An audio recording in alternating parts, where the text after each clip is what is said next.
One of the first times that they figured out how to make it, there's two simultaneous regions that were under Muslim land, but they were reconquered by the Western world. The first of these is known to all of you, and that is Spain, Andalusia, right? Andalusia.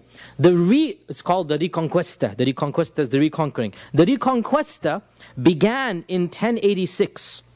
Therefore it's very similar to the time the first Crusades also began. The Reconquista began in northern Andalusia with the cities of Toledo and other cities. And as they reconquered these Muslim lands, they acquired the technological advancements that the Muslims had done, and therefore, not a coincidence, one of the first paper mills in modern Europe was acquired in northern Andalusia from a city that's not far from Toledo that is called Yativa. It's close to the modern city of Murcia. And this is in around 1151. So one of the first paper mills was acquired by the Reconquista, by the army of the Spaniards. When they acquired the Muslim city and they found these libraries and they found paper mills, they didn't have the heart to destroy the paper mills. This is technology.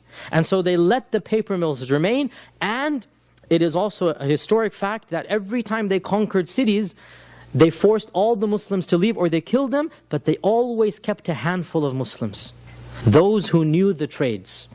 They kept some sea builders, they kept some manufacturers, and they kept the paper manufacturers as well, because they didn't know how to make paper.